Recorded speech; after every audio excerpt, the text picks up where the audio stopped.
Assalamu alaikum. Welcome back. I hope you all will be fine. In this video, we will explain about organ systems and circulatory system. सबसे पहले है organs. Organs are structures made up of two or more types of tissues. ये वो structures होती हैं साख्त होती हैं जो दो या दो से ज़्यादा टिश्यू से मिलकर बनी होती हैं. They work together to perform a specific function. ये इकट्ठा वर्क करती हैं और एक स्पेसिफिक फंक्शन को परफॉर्म करती हैं. ऑर्गन्स की एग्जांपल होगी lungs, brain, stomach, liver, pancreas etcetera. उसके बाद आ गया organ system. When multiple organs work together, जब बहुत से ऑर्गन अपना काम इकट्ठे परफॉर्म करते हैं, वर्क करते हैं, दे फॉर्म ऑर्गन सिस्टम. वो क्या बनाते हैं? वो ऑर्गन सिस्टम बनाते हैं. इसके बाद आगे आ जाता है सम मेजर ऑर्गन सिस्टम्स. अब मेजर ऑर्गन सिस्टम्स में आ जाते हैं कार्डियोवैस्कुलर सिस्टम, उसके बाद respiratory system, digestive system, nervous system, muscular system, skeletal system and endocrine system. तो सबसे पहले आ गया cardiovascular system. In cardiovascular system includes heart and blood vessels. ये दिल और ब्लड खून की जो नालियाँ होती हैं उस पर मुश्तमिल होता है. Responsible for circulation of blood, यानी इसका काम क्या होता है? ये ब्लड की सर्कुलेशन का काम करता है. आगे आ गया respiratory system. Respiratory system includes lungs and Airways for breathing. Respiratory system फेफड़े और इसके अलावा जो रेस्पिरेटरी सिस्टम जो फेफड़े और इसके अलावा जो सांस की नालियाँ होती है उस पर मुश्तमिल होता है. और ये क्या काम करता है? ये ब्रीथिंग, रेस्पिरेशन, सांस लेने के अमल में मदद करता है. नेक्स्ट है digestive system. Digestive system includes stomach, intestines and liver. ये मैदा, उसके अलावा इंटेस्टाइन और लिवर पर मुश्तमिल होता है फॉर ब्रेकिंग डाउन. इसका काम क्या होता है? ये ब्रेक डाउन करता है फूड एंड अब्जॉर्बिंग न्यूट्रिएंट्स. ये जो फूड होती है उसको ब्रेक डाउन करता है और इसके अलावा फूड में जो दोबारा न्यूट्रिएंट्स होते हैं उनको रीअब्जॉर्ब करता है. उसके बाद आ गया nervous system. Nervous system includes brain and spinal cord and nerves. Nervous system में क्या होता है? एक ब्रेन होता है, एक स्पाइनल कॉर्ड होता है और एक नर्व होती है.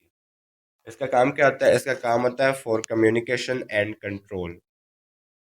नेक्स्ट है muscular system. Muscular system includes muscle. ये मसल पर मुश्तमिल होता है और इसका काम होता है for body movement and support. Body की मूवमेंट और स्पोर्ट का ये काम करता है. नेक्स्ट है skeletal system. Skeletal system includes bones and joints. ये बोन्स और जॉइंट्स पे मुश्तमिल होता है. इसका काम क्या है? ये स्ट्रक्चर एंड प्रोटेक्शन. ये बॉडी को स्ट्रक्चर देता है और प्रोटेक्शन देता है. इसके अलावा आ गया endocrine system. Endocrine system includes glands like thyroid gland, pancreas, etc. ये मुख्तलिफ किस्म की ग्लैंड पे मुश्तमिल होता है. ये क्या करते हैं? ये कंट्रोल हार्मोन, ये डिफरेंट किस्म के हार्मोन्स की सेक्रेशन को कंट्रोल करते हैं. ये तो हो गया ऑर्गन सिस्टम्स और इसके अलावा मेजर ऑर्गन सिस्टम. इसके बाद आ गया कार्डियोवास्कुलर सिस्टम और सर्कुलेटरी सिस्टम.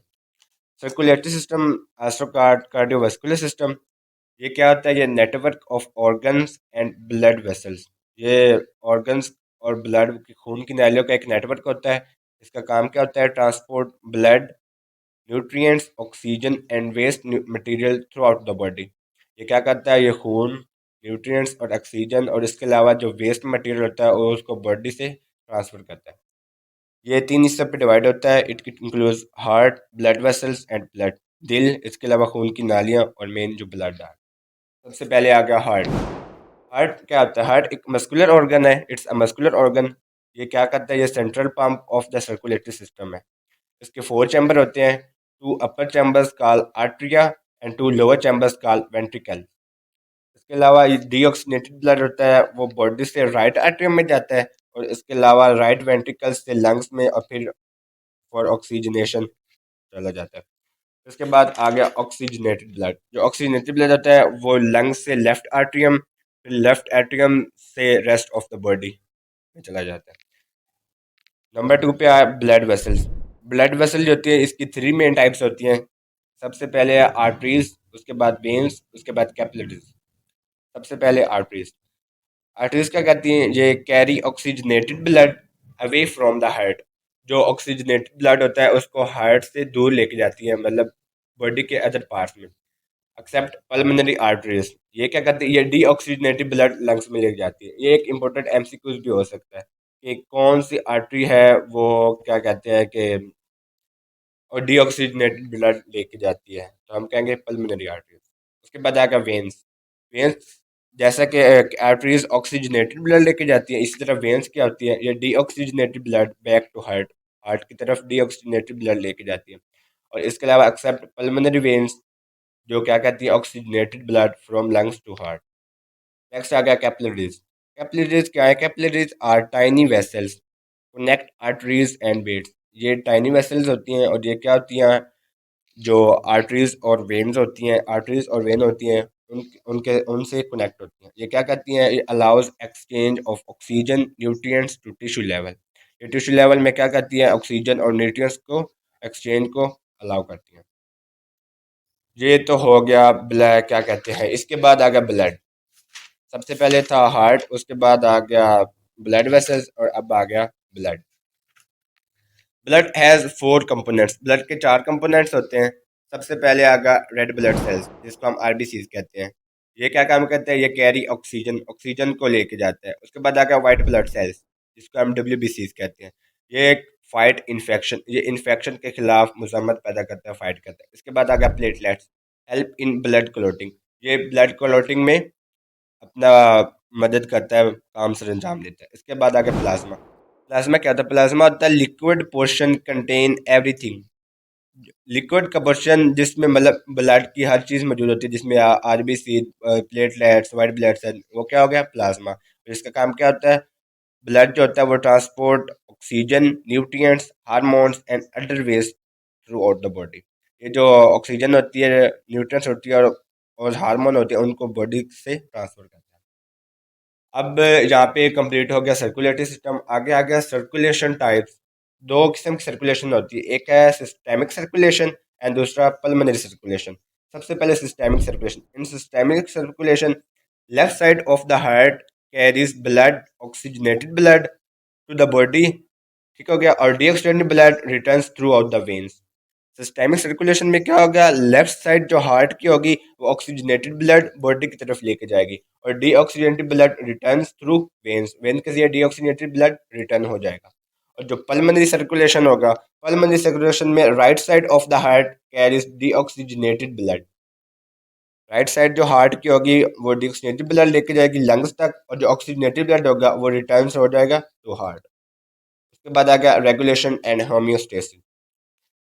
ये by autonomic nervous system and hormones. ये होल जो प्रोसेस होता है ये ऑटोनॉमिक और इसके अलावा नर्वस सिस्टम एंड हार्मोन्स के जरिए रेगुलेट होता है। जैसा कि हार्मोन एड्रीनालिन, ये क्या करता है, ये increase heart rate and blood pressure during the stress. ये स्ट्रेस जब होती है तो ये क्या करता है, ये हार्ट रेट को इंक्रीज कर लेता है और ब्लड प्रेशर को भी इंक्रीज कर देता है। उसके बाद आ गया डिजीज एंड डिसऑर्डर्स। मतलब कि जो सर्कुलेटरी सिस्टम है या कार्डियोवास्कुलर सिस्टम है उसके मतलब जो भी डिजीज़ है उनके बारे में ये है। सबसे पहले आ गया एथीरोस्क्लेरोसिस। ये क्या है, ये blockage in arteries due to flat deposit, fat deposit. जब आर्टरीज में ब्लॉकेज हो जाए फैट के डिपॉजिट होने से, तो उस वजह से ये बीमारी होती है। उसके बाद आ गया हाइपरटेंशन। हाइपरटेंशन जिसको हाई ब्लड प्रेशर हम कहते हैं, जब हाई ब्लड प्रेशर हो तो उस वक्त उस कंडीशन को क्या हम कहेंगे, हाइपरटेंशन। एंड इसके बाद आ गया हार्ट फेलियर। हार्ट फेलियर की cause when heart can not pump blood effectively. जब हार्ट जो है ब्लड इफेक्टिवली पंप नहीं कर पाता, बॉडी की रिक्वायरमेंट पूरी नहीं हो पाती, तो उस कंडीशन को हम कहते हैं हार्ट फेलियर। तो ये था आज का हमारा topic, organ systems and circulatory system, जो होल एज अ मैंने मतलब कि आपको ये साथ शेयर किया। हाँ, और इसके अलावा अगर आप पैरामेडिकल के स्टूडेंट हैं तो मैंने इनके लिए ऑलरेडी स्पेशली जो ओटी के स्टूडेंट हैं उनके लिए ना मेरे पास जो एनाटॉमी और फिजियोलॉजी है, एनाटॉमी और फिजियोलॉजी, उनके हर एक अलग अलग टॉपिक के मैंने इधर बनाए हुए हैं एमसीक्यूज, और इसके अलावा शॉर्ट क्वेश्चन। जैसा कि ये देख लो, introduction to anatomy, chapter 2 organ system, इसके अलावा आ गया लिम्फेटिक सिस्टम, इसी तरह ये सारा, ये एनाटॉमी के सारे हो गए। एंड इसके अलावा ये फिजियोलॉजी के, इसके अलावा ये आगे फिजिक्स के, केमिस्ट्री के, इसी तरह ये जो ओटी के आ जाती है बुक, उसमें पहले माइक्रोबायोलॉजी आ जाता है। उसके अलावा माइक्रोबायोलॉजी के बाद स्टरलाइजेशन सप्लाईज आ जाते हैं, इसी तरह के ओटी के इक्विपमेंट आ जाते हैं। तो ये आज हमने पढ़ा ना क्या कहते हैं, और चैप्टर 2 ऑर्गन सिस्टम, एंड क्या कहते हैं सर्कुलेटरी सिस्टम। तो ये आप देख सकते हैं इसके एमसीक्यूज और जो शॉर्ट क्वेश्चन है वो मैंने इधर निकाले हुए हैं। तो अगर आपको चाहिए तो मैं इंशाल्लाह आपके साथ शेयर कर दूँगा, आप कमेंट सेक्शन में मुझे बता देना, तो मैं ये पीडीएफ की फॉर्म में आपके साथ शेयर कर दूँगा। अदरवाइज़ अगर आप इनकी एक्सप्लेनेशन चाहते हैं वीडियो के ज़रिए तो वो भी मैं वीडियो से बना के सेंड कर दूँगा। ये देखें, ये होल एमसीक्यूज़ पहले आ जाते हैं अबाउट 20 या 15 एमसीक्यूज़ हर एक टॉपिक में से, और उसके बाद नेक्स्ट आ जाते हैं, ये देखिए ये एमसीक्यूज़ इधर पूरे हो गए और उसके बाद नेक्स्ट ये शॉर्ट क्वेश्चन आ जाते हैं। तो आई होप आपको ये वीडियो अच्छी लगी होगी, और इंशाल्लाह हम मिलेंगे नेक्स्ट वीडियो में। और इसी तरह अगर आपको कोई भी टॉपिक हो, स्पेशली जो एनाटॉमी और फिजियोलॉजी जो पैरामेडिकल के स्टूडेंट हैं उनके लिए, तो इंशाल्लाह मैं आपके साथ फर्दर एक्सप्लेन कर दूंगा। तो अगर वीडियो अच्छी लगे वीडियो को लाइक कर देना। हम मिलेंगे नेक्स्ट वीडियो में, तब तक के लिए अल्लाह हाफिज़।